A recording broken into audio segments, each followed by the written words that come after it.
Last August, a woman in Austin dug up her grandmother's peony, blooming in the same spot for 41 years, because a blog told her August is division season. 3 weeks later, it was black mush in the ground. Only a handful of common perennials are actually safe to divide in August. The rest will rot, sulk, or die outright, and most gardening advice online doesn't tell you which is which. Today, 10 perennials, one at a time.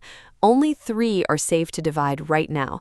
The other 7 will kill your plant if you try. Watch for number 5, a plant almost every American gardener owns, and almost every guide gets its timing wrong. Quick thing first. I post zone-specific timing guides like this all season because generic spring or fall advice is what gets peonies and Baptisia killed. Subscribe now so you don't miss the September guide on the plants that flip and suddenly become safe to touch. Let's get into it. The list. 10 perennials. 1. Bearded iris. Must divide. Bearded iris is the most misunderstood perennial on this entire list because most gardeners assume no visible flowers means leave it alone. That's backwards. Bearded iris finishes blooming in early summer, and by August it drops into a semi-dormant state, and that dormancy is exactly the window it needs to be lifted, split, and replanted before fall root growth begins in earnest. Wait until October and you're cutting into the plant's most important root establishment window, which usually means a bloom-free spring the following year. The technique matters as much as the timing here. Lift the entire rhizome clump with a garden fork, working carefully around the perimeter so you don't slice through healthy rhizomes by accident. Once it's out of the ground, look for individual fans of leaves. Each healthy fan should have its own firm, plump rhizome attached, roughly the size of your thumb, with no soft, mushy, or hollow spots anywhere on it. Snap or cut these apart with a clean, sharp knife, disinfecting the blade between cuts if you notice any sign of rot on previous divisions, since iris borer damage and soft rot can spread from one division to the next through a contaminated blade. Trim the leaf fans down into a fan shape about 4 to 6 inches tall. This reduces water loss through the leaves while the plant is trying to re-establish roots with a reduced root system. Replant each division shallowly, with the top of the rhizome just barely exposed to direct sun. This is the single most common mistake gardeners make with iris, burying the rhizome the way they would any other bulb or root. Bury it completely and it will simply rot in the soil instead of growing. Here's the fact almost nobody knows. Bearded iris clumps that go more than 3 years without division don't just bloom less, they actively start choking themselves out from the center, creating a dead, woody donut hole in the middle of the clump, while only the outer ring stays alive and productive. If your iris patch has stopped blooming in the middle and only flowers around the rim, that's not a soil fertility problem, and it's not a sun problem. That's a division emergency you're already several years overdue on. But bearded iris isn't even the plant most people get wrong the worst on this list. That's coming up in just a few minutes, and it involves a plant most Americans divide at exactly the wrong time of year every single season without ever realizing it. Baptisia, false indigo. Do not divide. Baptisia develops one of the deepest, most extensive taproot systems of any common perennial grown in the United States. Mature plants can send roots several feet straight down into the soil, which is exactly what makes this plant so remarkably drought tolerant once it's established, and exactly why disturbing that root in August is so catastrophic. This isn't a plant that simply sets you back a season if you divide it wrong. Damage that central taproot significantly, and the entire multi-year-old plant can die within just a few weeks, no matter how vigorous and healthy it looked the day before you put a shovel in the ground. Part of why Baptisia gets divided by mistake so often is that the plant produces a wide, bushy clump of foliage above ground that visually resembles perennials like Coneflower or Black-Eyed Susan, plants that genuinely do tolerate clump division well. But what's happening underground with Baptisia is nothing like those fibrous-rooted plants. There's no network of separable crowns down there. There's essentially one central taproot supporting the entire visible plant, and once you cut into it, you can't simply put it back together. Here's what most gardeners don't realize about this plant, and it actually reframes everything about how you should treat it. Baptisia is frequently labeled slow to establish on plant tags and in catalog descriptions, and that reputation exists specifically because the plant spends its first several years building that extensive taproot system underground, almost entirely out of sight, before it ever puts significant energy into top growth or flowering. A young Baptisia that looks small and unimpressive in year 2 or 3 isn't underperforming. It's doing exactly what it's supposed to be doing. Digging it up in August to fix a plant that looks small is often the single thing that actually kills it. If you're set on getting more Baptisia in your garden, the answer isn't division at all. It's growing new plants from seed, which the plant produces generously in its distinctive black seed pods later in the season, or purchasing young nursery starts and being patient with them for the first few years while that root system builds itself underground. Coming up next is a plant that's about as close to foolproof as division gets, and one that most gardeners wait years too long to touch. 3. Daylily, Humerocalis, must divide. Daylilies are the forgiving, foolproof plant of the American perennial garden, and that reputation is exactly why so many gardeners let a single clump go 5, 6, even 10 years without ever dividing it, not realizing that foolproof doesn't mean maintenance-free forever. August, right after the main bloom flush winds down for most varieties, is the ideal window because the plant still has enough warm season growing time left in the calendar to reestablish its root system before the ground starts cooling, but it's no longer pouring most of its energy into flower production. When you finally lift a daylily clump that's genuinely overdue, you'll usually find a dense, tightly tangled mat of tuberous roots that's nearly impossible to pull apart with your hands, and that's completely normal. It's actually the clearest visual sign that division should have happened a year or 2 ago. The standard method for a clump this dense is to drive 2 garden forks into the center of the root mass, back to back, and pry them apart with leverage. For the truly stubborn clumps, a sharp spade or even a small pruning saw works to cut the root mass into manageable sections, each with at least 3 to 5 fans of leaves attached and a healthy portion of root. Once divided, trim the foliage down to about 1/3 of its original height before replanting. This reduces the water demand on a root system that's just been reduced in size, and it noticeably speeds up recovery time. Water deeply right after planting, and then regularly for the first 2 to 3 weeks, since a daylily division with a smaller root mass dries out faster than an established clump would during the same summer heat. The surprising fact here, overcrowded daylily clumps don't just bloom less overall, they actually bloom for a noticeably shorter window each season because the individual fans are competing so aggressively for water and nutrients that they rush through their entire bloom cycle instead of producing the extended flush of buds a properly divided, well-spaced clump produces. A crowded, overdue clump might give you 10 days of decent flowering. A freshly divided clump the following summer can give you 3 to 4 full weeks of blooms from the same amount of garden space. If you thought daylilies were the forgiving one, wait until you hear about item 4, because Baptisia's cousin in Looks Tough, Isn't is coming up next, and it's just as unforgiving. 4. Butterfly weed, Asclepias tuberosa. Do not divide. Butterfly weed grows from a single deep taproot rather than a spreading crown or a fibrous mat of roots, and taprooted plants like this one are the single most dangerous category to disturb anywhere in this video. Unlike daylilies or hostas, which can regenerate readily from almost any healthy root fragment because they've got dozens of redundant growth points, butterfly weed has essentially one central root the entire plant depends on for survival.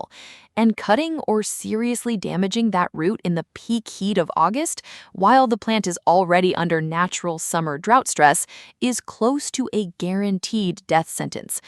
This plant also happens to be one of the most important host plants for monarch butterfly caterpillars in North America, which means gardeners are often eager to expand their patch, understandably so, and division feels like the obvious, free way to do it, but that instinct is exactly what causes so many established monarch host plants to disappear from home gardens every August, right when monarchs need them most for late-season breeding. The surprising fact: butterfly weed is so taproot dependent for survival that even professional nurseries propagate it almost exclusively from seed rather than through division, specifically because the transplant and division success rate on mature, established plants is genuinely that poor, often below what most nurseries consider commercially viable. If you want more butterfly weeds spreading through your garden, let the distinctive narrow seed pods dry and split open on the plant in early fall, then scatter that seed where you want new plants. Don't put a shovel anywhere near the base of an established plant. Quick pause here before we keep going. I want you to think about your own yard for a second. How many perennials out there have you genuinely never divided, not even once, since the day you planted them? If the number in your head is more than 2, you are sitting on free plants you don't even know you have. This is exactly why I make plant-specific timing videos instead of repeating the generic divide in spring or fall advice you'll find everywhere else, because that advice is what gets plants like Baptisia and butterfly weed killed every single August. Subscribing means you catch these breakdowns before your own overdue clumps turn into an emergency.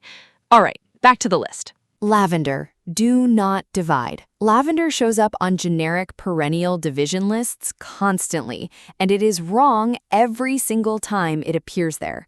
Lavender is fundamentally a woody-based shrub, not a herbaceous perennial that regrows each year from a divisible crown. There is no clump of individual crowns sitting underground waiting to be pulled apart, the way there is with a hosta or a daylily. It's one continuous woody root and stem structure, and attempting to split it in half produces 2 damaged half plants with no clean growth points and compromised root systems, both of which typically decline over the following weeks and eventually die rather than re-establish themselves as new independent plants. This is exactly the plant almost every article online gets wrong, because lavender gets grouped visually with other silver-leaved, drought-tolerant perennials that genuinely can be divided, and the assumption carries over incorrectly. The confusion is understandable. Lavender looks like it belongs in the same category as plants like Shasta daisy or coneflower, low, mounding, and tough. But what's happening at the base of the plant is structurally closer to a small rosebush than it is to a true perennial. The fact that surprises people every time: if you want more lavender in your garden, the correct answer isn't division at all. It's taking stem cuttings from healthy new growth in late spring or early summer and rooting them separately in a well-draining medium, which is an entirely different propagation method that doesn't touch the parent plant's root system in any way. Anyone telling you to divide an established lavender plant in August is giving you advice that was written for a completely different category of plant. Next up is the plant most gardeners have been dividing their entire life at exactly the wrong year without ever realizing the difference it makes to their bloom count. 6. Hosta. Must divide. Hosta owners tend to treat their plants like permanent garden furniture, something you plant once and never touch again.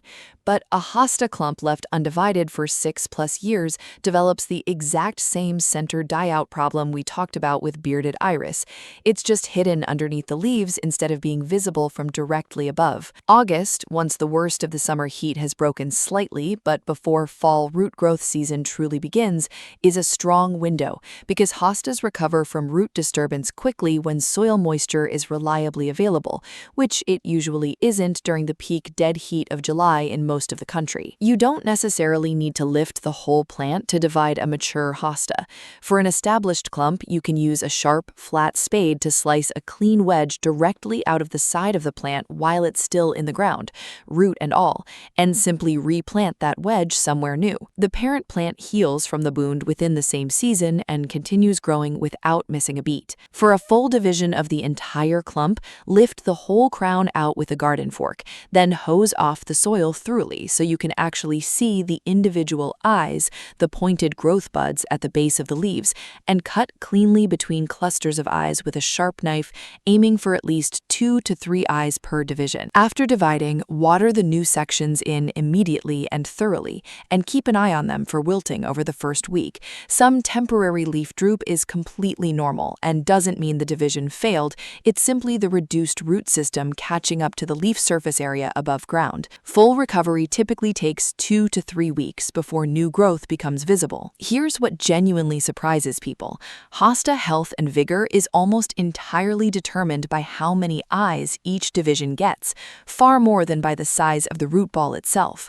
A division with just a single eye will often sulk for an entire growing season, with minimal visible growth, essentially rebuilding its root system before it does anything else, while a division with 3 eyes can look nearly full-sized again by the following spring, having barely skipped a beat. One more pause before we get into the back half of this list.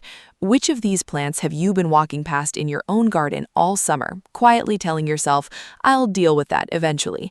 By this point in the video, you've probably already realized one of your own plants is sitting on the danger list, not the safe list, and that's exactly the moment this video is meant to catch. If this kind of specific plant-by-plant timing breakdown is actually useful to you, subscribing means you catch the next one before your own window closes, because unlike a lot of gardening advice, these windows are measured in weeks, not months. Quick one for you before we move on. Drop your city or state in the comments and tell me which of these first 6 plants is currently growing somewhere in your yard. I genuinely read every single comment, and I want to know how far this list reaches, whether you're gardening in a short season zone up north or somewhere in the deep south where your timing windows look completely different from someone in Minnesota or Maine. 7. Columbine, or Aquilegia. Do not divide.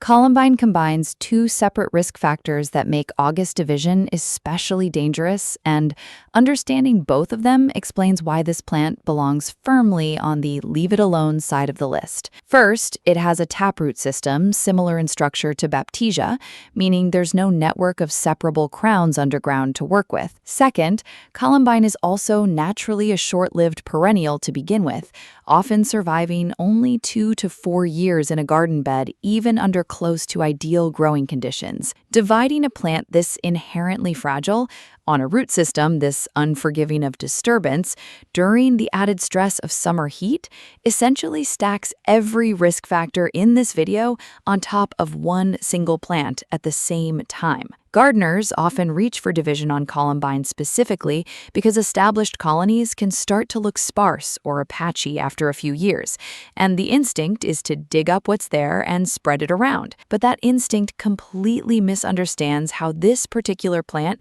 naturally sustains itself in a garden setting over time. Here's the fact that actually solves the exact problem people are trying to fix by dividing it.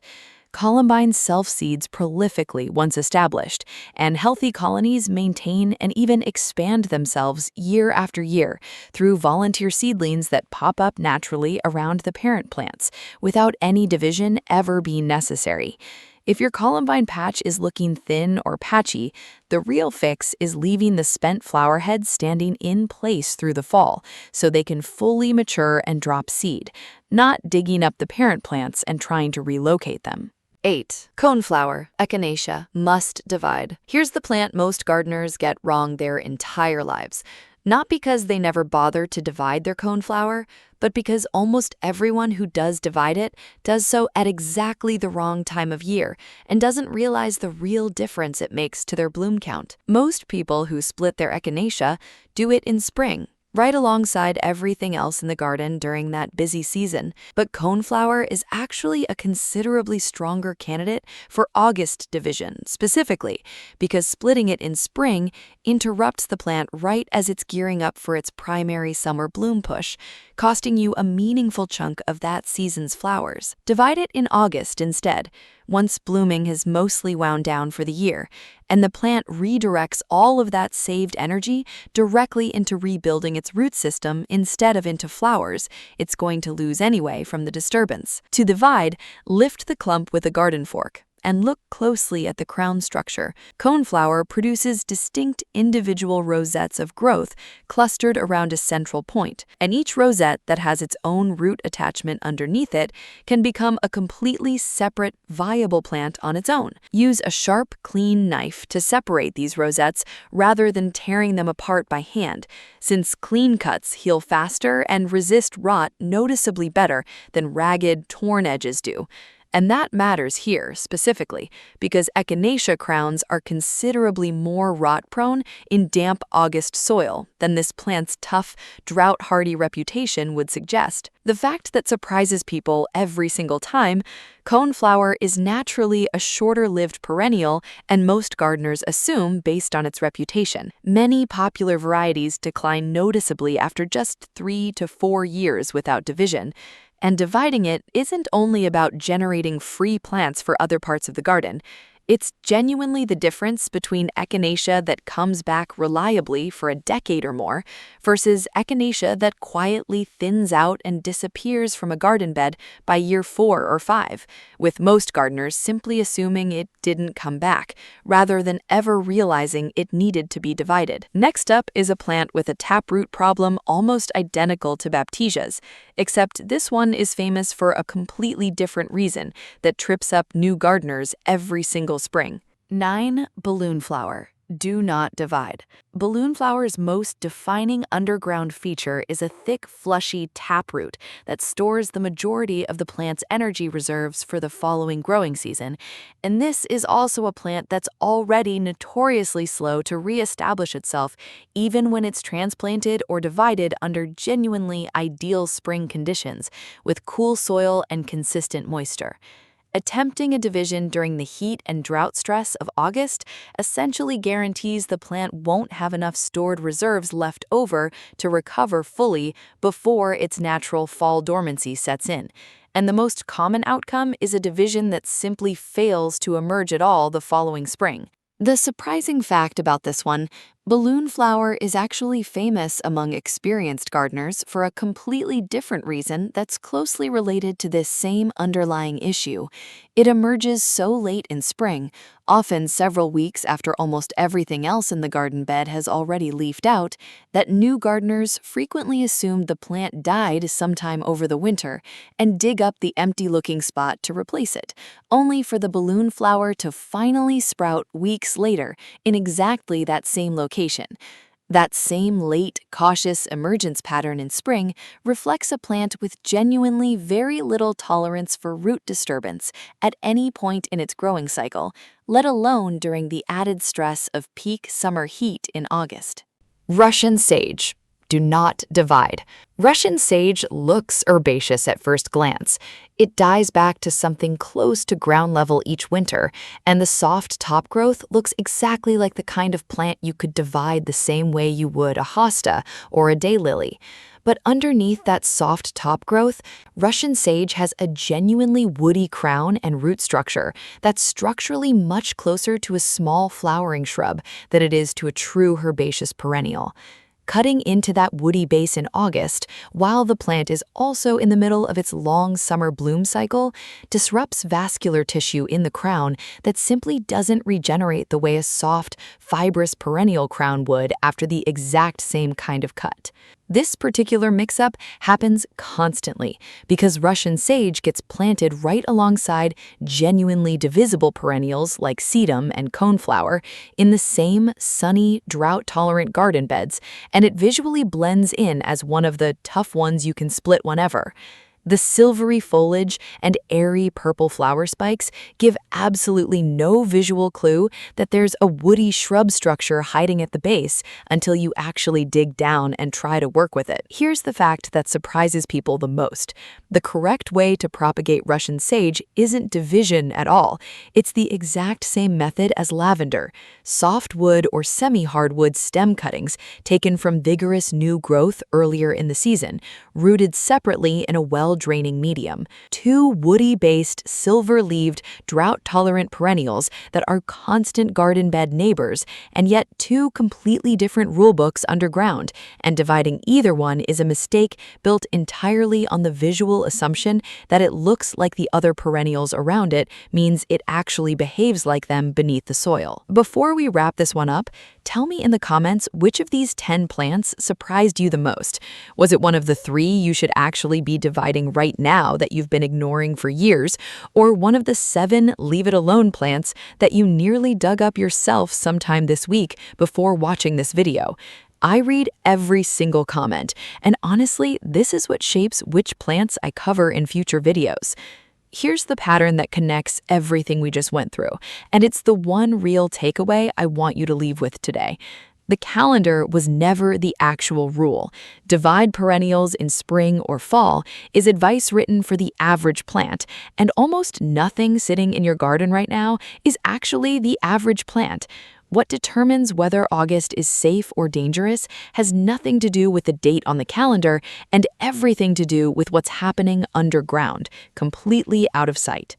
Bearded iris, daylily, hosta, and coneflower all grow from a clump or crown made up of many individual, redundant growth points, dozens of them in a mature plant, which means damaging or removing a few of those points during division barely registers as a setback because there are so many more left to carry the plant forward. Baptisia, butterfly weed, Columbine, balloon flower, lavender, and Russian sage all run on something completely different underground: a single central taproot, or one continuous woody base with zero redundancy built in whatsoever. Damage that one structure, and there's genuinely nothing left for the plant to fall back on while it tries to recover. Once you see that underlying pattern clearly, you honestly don't need a list like this one at all anymore. Before you ever divide anything in your own garden again, just ask yourself one simple question. Is this plant built like a colony with many redundant parts, or is it built like a single point of failure with everything riding on one structure? That one distinction, more than any calendar date you'll ever find in a gardening article, will serve you for the rest of your gardening life, long after you've forgotten which specific 10 plants we covered here today. If you want the next piece of this puzzle, I'm covering the September flip, the perennials that are genuinely safe to touch in August but become dangerous the moment fall root growth kicks in, plus the ones that only become safe to divide once the weather finally cools down. That video is going to save just as many plants as this one did, so subscribe now so it lands in your feed the day it goes up. You really don't want to miss the timing on that one.